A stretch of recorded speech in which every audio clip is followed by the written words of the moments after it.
ರವಿ ನೀನು ಆಗಸದಿಂದ ಮರೆಯಾಗಿ. ಟಿವಿ ಸೀರಿಯಲ್ಗಾಗಲಿ ಅಥವಾ ಸಿನಿಮಾಗಾಗಲಿ ಅಂಥ ಡಿಫ್ರೆನ್ಸ್ ಏನಿಲ್ಲ. ಏನಲ್ಲಿ ಒಂದು ದಿವಸಕ್ಕೆ 20 ನಿಮಿಷ ಶೂಟ್ ಮಾಡಬೇಕು ಅಂತ ರೂಲ್ಸ್ ಇದೆ, ಮಾಡ್ಕೊಂಡು ಹೋಗ್ತಾರೆ ಅಷ್ಟೇ. ನಮ್ಮಲ್ಲಿ 4-5 ನಿಮಿಷಕ್ಕೆ ಬೇರ್ತ ಒಂದು ದಿವಸಕ್ಕೆ ಶೂಟ್ ಮಾಡೋದು. ಅದು ಏನು 14,000 ಅಡಿ ಪಿಕ್ಚರ್ ಶೂಟ್ ಮಾಡಬೇಕಾದ್ರೆ 100 ದಿವಸ ತಗೋತಾರೆ. ಅಲ್ಲಿಗೆ ನಿಮಗೆ ಹೆಚ್ಚು ಕಮ್ಮಿ 14 ಅಡಿ ಒಂದು ದಿವಸಕ್ಕೆ 140 ಅಡಿ ಅಂತ ಇಟ್ಕೊಳ್ಳಿ, ಸಾರಿ 1.5 ನಿಮಿಷ ಬಂತು ಒಂದು ದಿವಸಕ್ಕೆ. ಹಾಗೆ ಏನೇನೋ ಇದೆಲ್ಲ ಇರುತ್ತೆ ಬಿಡಿ. ಕಾಲಕ್ಕೆ ತಕ್ಕ ನಾವು ಹೋಗ್ತಾ ಇರಬೇಕು. ಕಾಲ ಅನ್ನೋದು ನದಿ, ನಾವು ನೀರು. ಅದು ಹೆಂಗೆ ಹೋಗ್ತಾ ಇರುತ್ತೆ, ನಾವು ಆ ನದಿ ಹೆಂಗೆ ಹೋಗ್ತಾ ಇರುತ್ತೆ, ನಾವು ಹಂಗೆ ಹೋಗ್ತಾ ಇರಬೇಕು. ಅದು ಬಿಡಿ.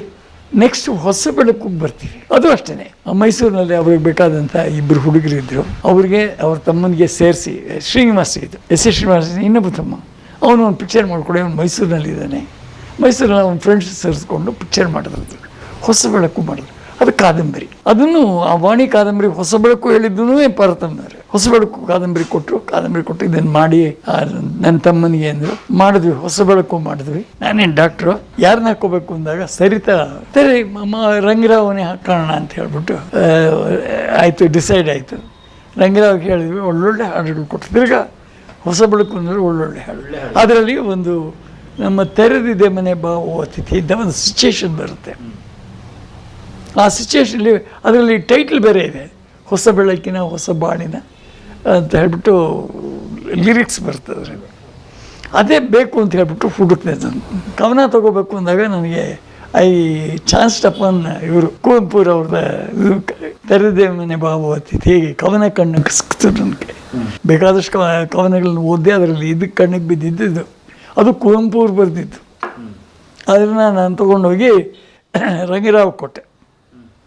ರಂಗರಾವೇ ಕೊಟ್ಟು ಇದಕ್ಕೆ ಟ್ಯೂನ್ ಮಾಡಬೇಕಪ್ಪ ನಿನ್ನದೆ. ಅಯ್ಯಯ್ಯೋ ನನ್ನ ಕೈಲಾಗಲ್ಲ ಸರ್, ನಾನು ಟ್ಯೂನ್ ಕೊಡ್ತೀನಿ, ನೀವು ಅದಕ್ಕೆ ಲಿರಿಕ್ಸ್ ಬರೆಸಿ, ಅದೇ ಲಿರಿಕ್ಸ್ ಬೇಕಾದರೂ ಬರೆಸಿ. ಅಲ್ಲ ಕಣೆ, ಟ್ಯೂನ್ ಮಾಡಿ ಇದಕ್ಕೆ ಲಿರಿಕ್ಸ್ ಬರೆಸಿದ್ರೆ ಇದಕ್ಕೆ ಹೆಂಗೆ ಈ ಲಿರಿಕ್ಸ್ ತೊಗೊಂಡೋಗಿ ನೀನು ಟ್ಯೂನ್ ಅದನ್ನ ಆಗಲ್ಲ ಅಂತ ಹೇಳಬೇಡ, ಇದನ್ನು ನೀವು ಮಾಡಲೇಬೇಕು. ಟ್ಯೂನ್ ಇದಕ್ಕೆ ಟ್ಯೂನ್ ಹಾಕಲೇಬೇಕು ಹಾಗೆ ಅಂತ ಹೇಳಿದೆ. ಆಗ ಹಿ ಅಗ್ರೀಡ್. ನಾನು ಮಾಡ್ತೀನಿ, ನನಗೆ 1 ವಾರ ಟೈಮ್ ಕೊಡಿ ಹಾಗೆ ಅಂದ. 1 ವಾರ ಅಲ್ಲ, ಬೇಕಾದ್ರೆ 10 ದಿವಸ ತಗೊಂಡಿನಿ. But I want this particular lyrics to be ಇದು ಮ್ಯೂಸಿಕೈಸ್ಡ್ ಅಂತ ಹೇಳಿದೆ. ಆಗ ಅವನು ಒಪ್ಕೊಂಡು ಅದನ್ನು ಚೆನ್ನಾಗಿ ಕೊಟ್ಟ. ಒಂದು ಒಳ್ಳೊಳ್ಳೆ ಹಾಡುಗಳು. ಅದರಲ್ಲೂ ಹೊಸ ಬೆಳಕಿನಲ್ಲೂ ಕಣ್ಣೀರ ಧಾರೆ ಇದೇಕೆ ಅಂತ ಒಂದು ಹಾಡಿದೆ ಸರ್. ಅದು ರೆಕಾರ್ಡಿಂಗ್ ಆಯಿತು, ರಾಜ್ಕುಮಾರ್ ಹಾಡಿದ್ರು. ಅದನ್ನು ಹಾಡಿ ಮುಗಿಸ್ತಾ ಇದ್ದಂಗೆ ರಂಗರಾವ್ ಕಣ್ಣಲ್ಲಿ ನೀರು ಧಾರಾಕಾರವಾಗಿ ಹರಿತಾ ಇದೆ. ಯಾಕೆಂದರೆ ಅಷ್ಟು ಭಾವಪೂರ್ಣವಾಗಿ ರಾಜ್ಕುಮಾರ್ ಹಾಡಿದ್ರು. ಅದನ್ನು ಸೀದಾ ಹೋಗಿ ಅವ್ರ ವಾಯ್ಸ್ ರೂಮ್ನಲ್ಲಿ ಹೋಗಿ ರಾಜ್ಕುಮಾರ್ನ ತಬ್ಬಿಕೊಂಡು ಕಾಲಿಗೆ ಬಿದ್ದುಬಿಟ್ರ ಸರ್ ರಂಗರಾವ್. ಏನು ಪಾಡಿನಾರಣ್ಣಯ್ಯ ಮೀರು, ಏನು ಪಾಡಿನ ತಿರುಗು. ಒಳ್ಳೆ ವೀಣಾ ಪ್ರವೀಣ ವೆಂಕಟೇಶ ವೀಣಾ ಪ್ರವೀಣ, ಇವನು ವೀಣಾ ಪ್ರವೀಣ. ಸರಿ, ಏಂ ಪಾಡ್ನಾರ ಅಣ್ಣಯ್ಯ, ನಾ ಕಣ್ಣಲ್ಲಿ ನೀರು ವಚ್ಚಿಸಿದ್ದೆ. ಎಲ್ಲ ನೀವು ಹೇಳ್ಕೊಟ್ಟಿದ್ದಾನೆ, ಇದನ್ನು ನೀವು ಹಾಕಿದ್ರಾಗ ನಾ ಹಾಡಿದ್ದೀನಿ ಅಷ್ಟೇ. ರಾಜ್ಕುಮಾರ್ ಅವರು ಬಹಳ ಸಂಪ್ರೀತರು. ಯಾವುದನ್ನು ನಾನು ಚೆನ್ನಾಗಿ ಮಾಡಿದ್ದೀನಿ ಅಂತ ಹೇಳ್ತಾನೇ ಇರಲಿಲ್ಲ. ಅವ್ರಿಗೆ ಇನ್ನೂ ಚೆನ್ನಾಗಿ ಮಾಡ್ಬೋದಾಗಿತ್ತು ಅಂತ ಹೇಳ್ತಾ ಇದ್ರು ಹೊರತು ನಾ ಚೆನ್ನಾಗಿ ಮಾಡಿದ್ದೀನಿ ಅಂತ ಹೇಳ್ತಾನೇ ಇರಲಿಲ್ಲ ಸರ್ ಅವರು. మీరిచ్చిన పాటే కదా ఇది రాజ్కుమార్, మీరిచ్చిన పాటే కదా ఇది, నేను పాడినాను అంతే, మీదే ಇದು ಕ್ರೆಡಿಟ್ ಅದು మీదే ಅಂತ ಹೇಳಿದೆ. ಅವರಿಗೆ ಸಾಂತ್ವನ ಹೇಳಿದ್ರು.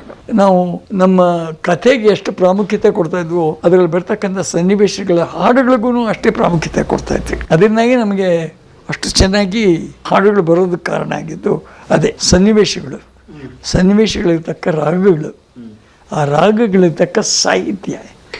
ವಂಡರ್ಫುಲ್. ಅವನು ಏನು ಸರ್, ಅವನ ಪೆನ್ನಿಂದ ಹರಿದು ಬರ್ತಾ ಇದ್ದಿದ್ದಂಥ ಒಂದು ಇಂಕ್ ಅಂತ ಅನ್ನೋದ್ರ ಬದಲು ಸಾಹಿತ್ಯದ ಒಂದು ಸತ್ವವೇ ಅದರಲ್ಲಿ ಅಡಗಿರ್ತಾ ಇತ್ತು ಸರ್. ಎಲ್ಲ ಎಷ್ಟೊತ್ತು ಅಲ್ಲ ಟ್ಯೂನ್ ಕೊಡ್ತಾ ಇದ್ದಾಗೇನೆ ಲಿರಿಕ್ಸ್ ಕೊಡ್ತಾ ಇತ್ತು ಸರ್. ಇದನ್ನು ತಮಿಳಿನಲ್ಲಿ ಕನ್ನದಾಸನ್ ಅಂತ ಒಬ್ಬರು ಇವರಿದ್ರು ಸರ್, ಕನ್ನದಾಸನ್ ಅಂತ. ಆ ಕನ್ನದಾಸನ್ ಇದೇನೆ ವಿಶ್ವನಾಥ ರಾಮಮೂರ್ತಿಯವರು ಯಾರೇ ಕೊಡಲಿ ಕೊಟ್ಟರೆ ಅಲ್ಲೇ ಲಿರಿಕ್ಸ್ ಅಲ್ಲೇ ಅವ್ರು ಹೇಳ್ತಾ ಇದ್ದಾಗೇ ಬಾರಿಸ್ತಾ ಇದ್ದಾಗೇ ಹೇಳೋರು ಇವರು. ಅಂಥ ಒಂದು ಪ್ರಾವೀಣ್ಯತೆ. ಅದಕ್ಕೆ ಇವನಿಗೆ ಎಷ್ಟು ಸಲ ಹೇಳಿದೆ, ಲೋ ಕನ್ನದಾಸನ್ ಥರ ಕಣು ನೀನು. ಅವರು ಕನ್ನದಾಸನ್ ಆದರೆ ನೀ ಕನ್ನಡದಾಸನ್ ಅಂದೆ. ಅವ್ರು ಕನ್ನಡದಾಸನ್ ಈ ಥರ ಮಾಡ್ತಾರೆ, ನೀನು ಕನ್ನಡದಾಸನ್ ಕಣು, ಹಾಗೆ ಬರೀತೀಯಲ್ಲ, 5 ನಿಮಿಷದಲ್ಲಿ ಬರೀತೀಯಲ್ಲ ಅಂತ. ನಾನು ಇದ್ರ ಬಗ್ಗೆ ಹೇಳಿದ್ದೀನಿ. ಒಂದು ಸಿಗರೇಟ್ ಸೇದೋದ್ರೊಳಗೆ ಬರಲ್ಲ ಆಡಿಸಿದ ಆತ ಬೇಸರ ಮೂಡಿ ಕನ್ನಡದಾಸನ್ ಅದು ಅದನ್ನು ಇವಾಗ ಹೇಳ್ತಾರೆ. ಯಾಕೆಂದರೆ ಕಣ್ಣೀರು ಧಾರೆ ಇದಕ್ಕೆ ಅಷ್ಟು ಚೆನ್ನಾಗಿ ಬರೆದಿದ್ದ. ಏನು ಲಿರಿಕ್ಸ್ ವಂಡರ್ಫುಲ್. ವಿಷಾದ, ವಿನೋದ, ಇದಕ್ಕೆ ನಾವು ಇದೆಲ್ಲ ಒಟ್ಟಿಗೆಲ್ಲ ಸ್ಕ್ರೀನ್ ಪ್ಲೇ ಎಲ್ಲ ಕೂತ್ಕೊಂಡು ಮಾಡ್ತಾ ಇದ್ವಲ್ಲ, ಆದರೆ ಅವ್ನಿಗೆ ಸನ್ನಿವೇಶ ಚೆನ್ನಾಗಿ ಗೊತ್ತಿರ್ತಾ ಇತ್ತು. ಯಾವ ಥರ ಲಿರಿಕ್ಸ್ ಬರೀಬೇಕು ಅನ್ನೋದು ಅವ್ನಿಗೆ ಚೆನ್ನಾಗಿ ಗೊತ್ತಿತ್ತು.